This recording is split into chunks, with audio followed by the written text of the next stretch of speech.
അപ്പോൾ ഇന്ന് നമ്മൾ ഡിസ്കസ് ചെയ്യാൻ പോകുന്ന ടോപ്പിക്കാണ് സോഷ്യൽ ലെജിസ്ലേഷൻ ഫോർ വുമൻ. അതായത് സ്ത്രീകൾക്ക് വേണ്ടിയിട്ട് നിലവിൽ വന്നിട്ടുള്ള ഇമ്പോർട്ടൻ്റ് ആയിട്ടുള്ള കുറച്ച് ആക്ടുകൾ, അതുപോലെ വുമൻസ് കമ്മീഷൻ ഒക്കെയാണ് ഇന്ന് നമ്മൾ ഡിസ്കസ് ചെയ്യാൻ പോകുന്നത്. ആൻഡ് അതിൽ ഇമ്പോർട്ടൻ്റ് ആയിട്ടുള്ള ഒരു ആക്ടാണ് the dowry prohibition act of 1984. And ഈ ഒരു ആക്ട് പ്രകാരം സ്ത്രീധനം വാങ്ങുന്നതും കൊടുക്കുന്നതും അല്ലെങ്കിൽ അതിനെ കൂട്ടു നിൽക്കുന്നതും ഒക്കെ പ്രൊഹിബിറ്റ് ചെയ്തിട്ടുണ്ട്. ഈ ഒരു ആക്ട് പറയുന്ന മറ്റൊരു കാര്യം എന്താണെന്ന് വെച്ചാൽ, ഡൗറി ഡിമാൻഡ് ചെയ്യുന്ന ഒരാൾക്ക് കിട്ടാവുന്ന മിനിമം പണിഷ്മെന്റ് എന്ന് പറയുന്നത് 2 വർഷം വരെ തടവും പ്ലസ് ഫൈനാണ്. ആൻഡ് ഒരാൾ ഡൗറി കൊടുക്കുകയോ വാങ്ങുകയോ ചെയ്താൽ അവർക്ക് കിട്ടാവുന്ന ശിക്ഷ എന്ന് പറയുന്നത് 5 വർഷം വരെ തടവും, അതുപോലെ 15,000 രൂപ പിഴയും. ഈ 15,000 രൂപ പിഴ അല്ലെങ്കിൽ ദ വാല്യൂ ഓഫ് ഡൗറി എന്നുള്ള ഏതാണ് വലുത് അത് കൊടുക്കേണ്ടി വരും എന്നുള്ളതാണ് ഈ ഒരു ആക്ട് പ്രകാരം പറയുന്നത്. ആൻഡ് ഈ ഒരു ആക്ടിൽ പറയുന്ന മറ്റൊരു കാര്യം, ഇമ്പോർട്ടൻ്റ് ആയിട്ടുള്ള ഒരു കാര്യം എന്താണെന്ന് വെച്ചാൽ, നമ്മൾ ഈ ഡൗറി എന്നുള്ള ഒരു കൺസെപ്റ്റിൽ പറയുന്നത് ജസ്റ്റ് മോണിറ്ററി ബെനിഫിറ്റ് അല്ലെങ്കിൽ ഗോൾഡ് കാര്യങ്ങളൊന്നുമല്ല.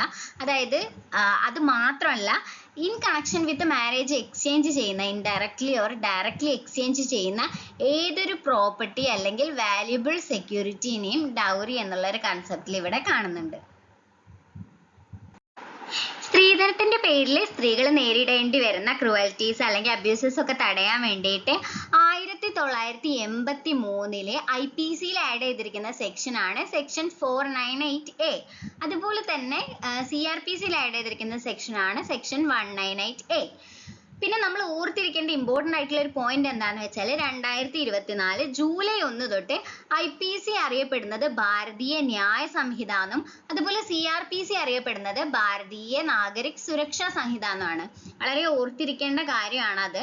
അതുപോലെ തന്നെ നമ്മുടെ ഇന്ത്യൻ എവിഡൻസ് ആക്ടിലെ സെക്ഷൻ 113A പ്രകാരം ഒരു സ്ത്രീ കല്യാണം കഴിഞ്ഞ് 7 വർഷത്തിൻ്റെ ഉള്ളിൽ സൂയിസൈഡ് ചെയ്യുകയാണെങ്കിൽ അവരുടെ ഹസ്ബൻഡിനെ അല്ലെങ്കിൽ ഹസ്ബൻഡിൻ്റെ റിലേറ്റീവ്സിനെ ആ ഒരു സൂയിസൈഡിൽ അല്ലെങ്കിൽ അവരുടെ ഒരു മരണത്തിൽ പങ്കുണ്ടെന്ന് കോർട്ട് പ്രിസ്യൂം ചെയ്യുന്നതാണ് ഈ ഒരു ആക്ടിലെ 113A സെക്ഷൻ പറയുന്നത്. 1983 IPCയിൽ, അതായത് ഇപ്പോഴത്തെ ഭാരതീയ ന്യായ സംഹിതയിൽ ആഡ് ചെയ്തിരിക്കുന്ന സെക്ഷനാണ് സെക്ഷൻ 304B എന്ന് പറയുന്നത്. ഈ ഒരു സെക്ഷൻ പറയുന്നത് ഡൗറി ഡെത്തിനെ പറ്റിയിട്ടാണ്. അതായത് മാരേജ് കഴിഞ്ഞ് 7 വർഷത്തിൻ്റെ ഉള്ളിൽ ഒരു വുമൻ മരിക്കുകയാണ് ആൻഡ് അവരുടെ ബോഡിയിൽ ബേൺസ് ഓർ ഇഞ്ചറീസ് വിസിബിൾ ആവുകയാണെങ്കിൽ കോർട്ട് പ്രിസ്യൂം ചെയ്യുന്ന കാര്യം എന്താണെന്ന് വെച്ചാൽ, അവർ മരിക്കുന്നതിന് മുന്നേ അവർ ഏതെങ്കിലും തരത്തിലുള്ള ക്രൂവൽറ്റീസിന് അല്ലെങ്കിൽ ഹരാസ്മെന്റിനൊക്കെ വിധേയായിട്ടുണ്ട് എന്നാണ്. ഈ ഒരു സർക്കംസ്റ്റാൻസസിൽ, അതായത് നോർമൽ ആയിട്ടുള്ള സർക്കംസ്റ്റാൻസസിൽ അല്ലാണ്ട് ഒരാൾ മരിക്കുക, അതായത് ഒരു ലേഡി മരിക്കുകയാണെങ്കിൽ അതിനെ ഡൗറി ഡെത്ത് എന്നിട്ട് വിളിക്കുന്നുണ്ട് ഈ ഒരു സെക്ഷൻ പ്രകാരം. അടുത്തതായിട്ട് നമ്മൾ പഠിക്കാൻ പോകുന്ന ആക്ട് ആണ് the protection of women from domestic violence act അല്ലെങ്കിൽ ദ ഡൊമസ്റ്റിക് വയലൻസ് ആക്ട് എന്നുള്ളത്. ഈ ഒരു ആക്ട് ഇനാക്ട് ചെയ്തിരിക്കുന്നത് 2005 ആൻഡ് നിലവിൽ വന്നത് 2006 നമ്മുടെ പാർലമെന്റ് ഈ ഒരു ആക്ട് പാസ്സാക്കുന്നത് കോൺസ്റ്റിറ്റ്യൂഷന്റെ ആർട്ടിക്കിൾ 253 പ്രകാരമാണ്. ആൻഡ് ഈ ഒരു ആർട്ടിക്കിൾ 253 പറയുന്നത് ഒരു പാർലമെന്റിന്റെ ഒരു പവറിനെ പറ്റിയിട്ടാണ്. അതായത് നമ്മുടെ ഇന്റർനാഷണൽ ട്രീറ്റീസിനും കൺവെൻഷൻസിനും ഒക്കെ അനുസരിച്ച് പാർലമെന്റിന് നിയമം ഉണ്ടാക്കാനുള്ള പവറിനെ പറ്റിയിട്ടാണ് ആർട്ടിക്കിൾ 253 പറയുന്നത്. ആൻഡ് ഈ ഒരു ആർട്ടിക്കിൾ 253 പ്രകാരം പാർലമെന്റ് പാസ്സാക്കിയിരിക്കുന്ന ആക്ട് ആണ് the protection of women from domestic violence act എന്ന് പറയുന്നത്. അപ്പൊ നമ്മൾ പറഞ്ഞു, കോൺസ്റ്റിറ്റ്യൂഷന്റെ ആർട്ടിക്കിൾ 253 പ്രകാരം പാസ്സാക്കിയിരിക്കുന്ന ഒരു ആക്ട് ആണ് ഡൊമസ്റ്റിക് വയലൻസ് ആക്ട് എന്ന് പറയുന്നത്. ആൻഡ് ഈ ഒരു ആക്ട് പാസ്സാക്കിയിരിക്കുന്നത് യുണൈറ്റഡ് നേഷൻസിന്റെ ഒരു കൺവെൻഷൻ ഉണ്ടായിരുന്നു, അതായത് convention on elimination of all kinds of discrimination against womens. ഈ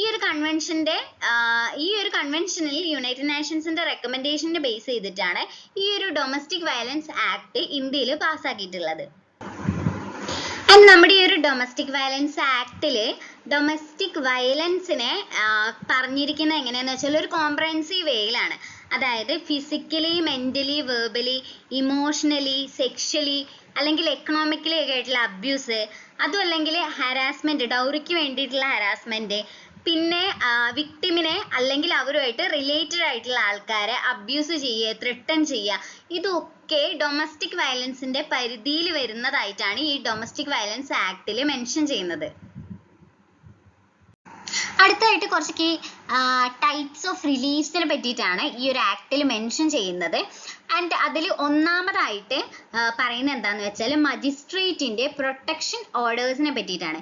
ഈ ഒരു മജിസ്ട്രേറ്റിന്റെ പ്രൊട്ടക്ഷൻ ഓർഡേഴ്സിനെ പറ്റി പറയുന്നത് ഈ ഒരു ആക്ടിന്റെ സെക്ഷൻ 18 ആൻഡ് റെസിഡൻസ് ഓർഡേഴ്സിനെ പറ്റി പറയുന്നത് ഈ ഒരു ആക്ടിന്റെ സെക്ഷൻ 19 ആൻഡ് മോണിറ്ററി റിലീഫിനെ പറ്റിയിട്ട് ആക്ടിന്റെ സെക്ഷൻ 20 പറയുന്നുണ്ട്. ആൻഡ് കസ്റ്റഡി ഓർഡേഴ്സിനെ പറ്റിയിട്ട് സെക്ഷൻ 21 അവസാനമായിട്ട് സെക്ഷൻ 22 കോമ്പൻസേഷൻ ഓർഡേഴ്സിനെ പറ്റിയിട്ടും പറയുന്നുണ്ട്. ആൻഡ് ഈ ഒരു ആക്ടിൽ കുറച്ച് കീ ടേംസും കൂടി ഉൾക്കൊള്ളുന്നുണ്ട്. ഒന്നാമതായിട്ട് അഗ്രീവ്ഡ് പേഴ്സൺ എന്നുള്ള ഒരു ടേം. ഈ അഗ്രീവ്ഡ് പേഴ്സൺ എന്നുള്ള ടേം മെൻഷൻ ചെയ്യുന്നത് ആ ഒരു ആളെ പറ്റിയിട്ടാണ്. അതായത് ഈ ഒരു ഡൊമസ്റ്റിക് വയലൻസ് നേരിടേണ്ടി വന്ന വുമൻ അല്ലെങ്കിൽ ആ ഒരു വ്യക്തിനെ പറ്റിയിട്ടാണ് അഗ്രീവ്ഡ് പേഴ്സൺ എന്ന് മെൻഷൻ ചെയ്യുന്നത്. ഈ ഒരു ടേമിനെ പറ്റി പറയുന്നത് ഈ ഒരു ആക്ടിന്റെ സെക്ഷൻ 2A അതുപോലെ തന്നെ മെൻഷൻ ചെയ്യുന്ന അടുത്ത ഒരു ടേം ആണ് റെസ്പോണ്ടന്റ് എന്നുള്ളത്. ഈ ഒരു ടേമിനെ പറ്റി പറയുന്നത് സെക്ഷൻ 2Q റെസ്പോണ്ടന്റ് ആരാണെന്ന് വെച്ചാൽ മീൻ ചെയ്യുന്നത് ഇറ്റ്സ് അഡൾട്ട് മെയിൽ പേഴ്സൺ എന്നാണ്. അതായത് ഈ ഒരു ഡൊമസ്റ്റിക് വയലൻസ് കമ്മിറ്റ് ചെയ്ത വ്യക്തിനെയാണ് നമ്മുടെ ഈ ഒരു ഡൊമസ്റ്റിക് വയലൻസ് ആക്ട് പ്രകാരം റെസ്പോണ്ടന്റ് എന്ന് നമ്മൾ വിളിക്കുന്നത്.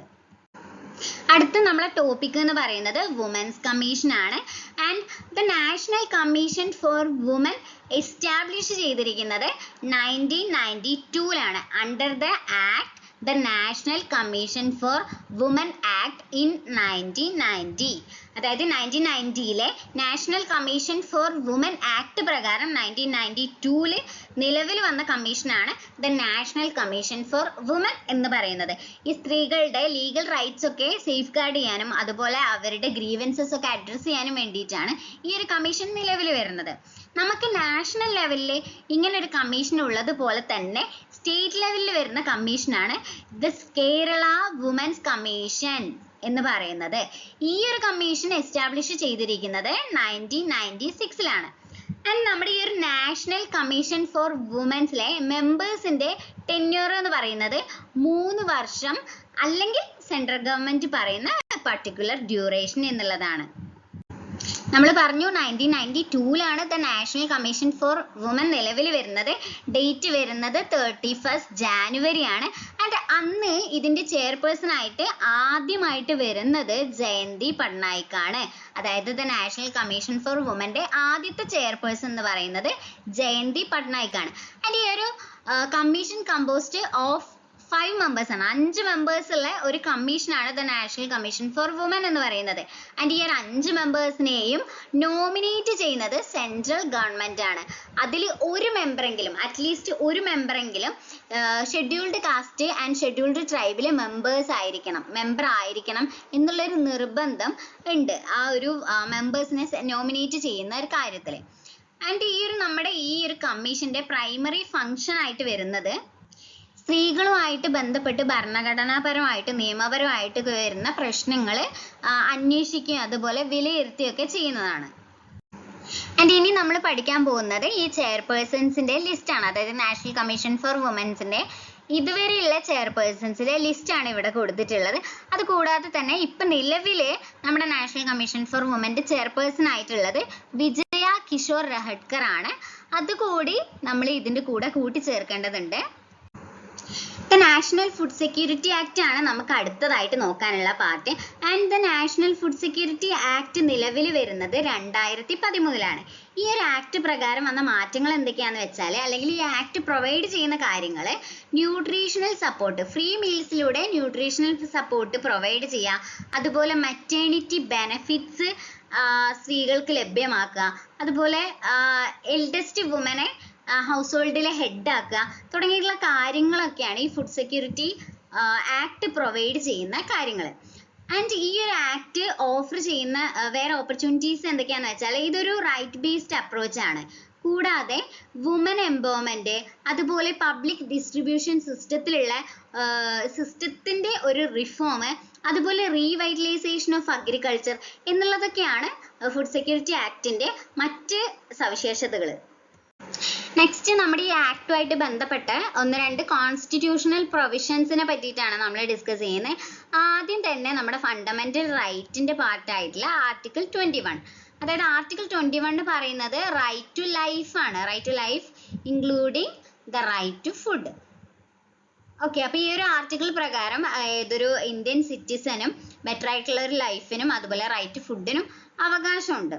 അതുപോലെ തന്നെ ആർട്ടിക്കിൾ 47 നമ്മുടെ ഡയറക്റ്റീവ് പ്രിൻസിപ്പിൾസ് ഓഫ് സ്റ്റേറ്റ് പോളിസിയുടെ പാർട്ടാണ്.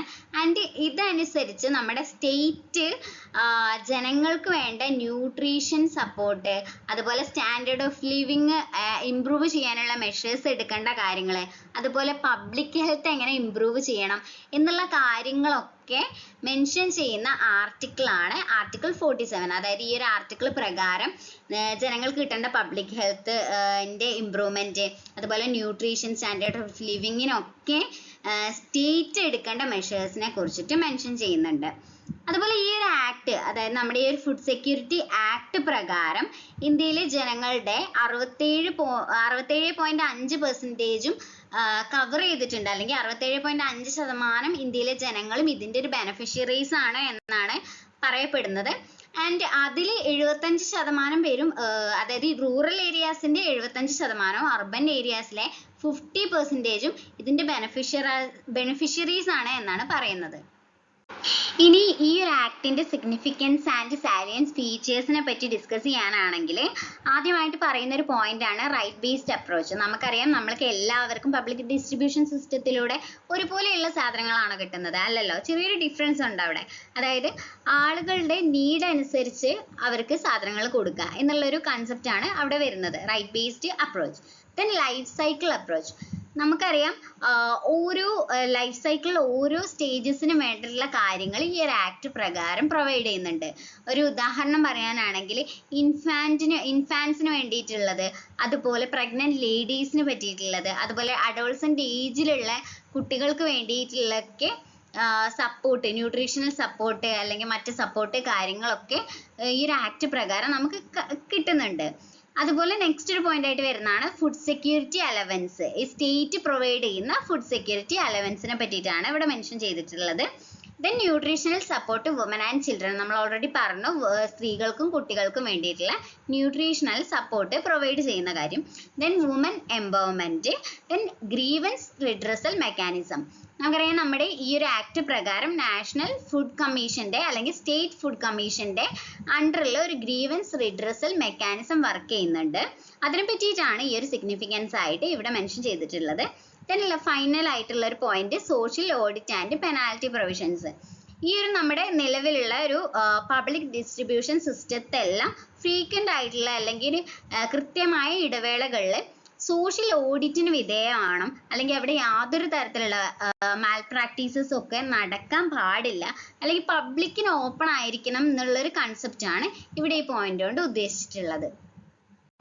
ലാസ്റ്റ് ആയിട്ട് നമ്മൾ നോക്കാൻ പോകുന്ന ഒരു ആക്ട് ആണ് the sexual harassment of women at work place prevention prohibition and redressal act of 2013. സ്ത്രീകൾ വർക്ക് പ്ലേസിൽ നേരിടേണ്ടി വരുന്ന സെക്ഷൽ ഹറാസ്മെന്റ് അഡ്രസ് ചെയ്യാൻ വേണ്ടിയിട്ടാണ് ഇന്ത്യയിൽ ഈ ഒരു ആക്ട് പാസ്സാക്കിയിട്ടുള്ളത്. ആൻഡ് ലോക്സഭ ഈ ഒരു ആക്ട് പാസ്സാക്കുന്നത് 2012 സെപ്റ്റംബർ 3-നും രാജ്യസഭ ഈ ഒരു ആക്ട് പാസ്സാക്കുന്നത് 2013 ഫെബ്രുവരി 26-നുമാണ്. മെയിനായിട്ട് 4 പർപ്പസ് ആണ് ഈ ഒരു ആക്ടിനുള്ളതായിട്ട് പറയുന്നത്. ആൻഡ് ഒന്നാമതായിട്ട് to create safe working spaces for women. നമുക്കറിയാം, ഈ ഒരു സെക്ഷൽ ഹറാസ്മെന്റ്സ് ഒക്കെ നേരിടുന്നത് കൊണ്ട് തന്നെ വർക്കിംഗ് സ്പേസസ് ഒക്കെ അൺസേഫ് ആയിട്ട് ഫീൽ ചെയ്യുന്ന ഒരു സിറ്റുവേഷൻ ഒഴിവാക്കുക എന്നുള്ളതാണ് ആദ്യത്തെ ഒരു പർപ്പസ് ആയിട്ട് ഇവിടെ മെൻഷൻ ചെയ്യുന്നത്. രണ്ടാമതായിട്ട് to build work environment that respect women's right to equality and opportunity. അതായത് സ്ത്രീകളുടെ ഇക്വാലിറ്റിയും ഓപ്പർച്യൂണിറ്റിയും റെസ്പെക്ട് ചെയ്യുന്ന ഒരു വർക്കിംഗ് എൻവയോൺമെന്റ് സ്ത്രീകൾക്ക് വേണ്ടി പ്രൊവൈഡ് ചെയ്യാമെന്നാണ് രണ്ടാമത്തെ ഒരു പർപ്പസ് ആയിട്ട് ഇവിടെ പറയുന്നത്. ആൻഡ് മൂന്നാമതായിട്ട് സ്ത്രീകളുടെ പാർട്ടിസിപ്പേഷൻ ജോലിയിൽ ഉറപ്പുവരുത്തുക, അതാണ് മൂന്നാമത്തെ ഒരു പർപ്പസ് ആയിട്ട് പറയുന്നത്. ആൻഡ് ലാസ്റ്റ് ആയിട്ട് സ്ത്രീകളുടെ എക്കണോമിക് എംപവർമെന്റിനും അതുപോലെ ഇൻക്ലൂസീവ് ആയിട്ടുള്ള ഗ്രോത്തിനും വേണ്ടിയിട്ട് കോൺട്രിബ്യൂട്ട് ചെയ്യുക. ഈ ഒരു 4 പർപ്പസസ് ഒക്കെയാണ് ഈ ഒരു ആക്ടിനുള്ളതായിട്ട് പറയുന്നത്. ഇനി കുറച്ച് കീ ഫീച്ചേഴ്സ് ഉണ്ട് ഈ ഒരു ആക്ടിന്. ആദ്യം തന്നെ പറയുന്നത് എന്താണെന്ന് വെച്ചാൽ മൊത്തത്തിൽ ഇന്ത്യ രാജ്യത്ത് മൊത്തത്തിൽ ആപ്ലിക്കബിൾ ആയിട്ടുള്ള ഒരു ആക്ട് ആണ് ഇത്. ആൻഡ് ഇത് ഡിഫൈൻ ചെയ്യുന്നത് അഗ്രീഡ് വുമൻ എന്നാണ്. ആ ഒരു സെക്ഷൽ അസോൾട്ട് സെക്ഷൽ ഹരാസ്മെന്റ് നേരിട്ട ആ ഒരു സ്ത്രീനെ അഗ്രീഡ് വുമൻ എന്നാണ് ഈ ഒരു ആക്ടിൽ മെൻഷൻ ചെയ്തിരിക്കുന്നത്. അതുപോലെ ആ ഒരു ഹരാസ്മെന്റ് കമ്മിറ്റ് ചെയ്ത വ്യക്തിയെ റെസ്പോണ്ടന്റ് എന്നും ഈ ഒരു ആക്ടിൽ മെൻഷൻ ചെയ്യുന്നുണ്ട്. ആൻഡ് മൂന്നാമതായിട്ടൊരു കീ ഫീച്ചർ ആയിട്ട് പറയുന്നത് ഈ ഒരു ആക്ട് ഇൻക്ലൂഡ് ചെയ്യുന്നത് പ്രിവെൻഷൻ, അതായത് വർക്ക് പ്ലേസിലുള്ള സെക്ഷൽ ഹരാസ്മെന്റിന്റെ പ്രിവെൻഷനും അതുപോലെ കംപ്ലൈന്റിന്റെ റിഡ്രസലുമാണ്. ഇത്രയൊക്കെയാണ് key features of this act എന്ന് പറയുന്നത്.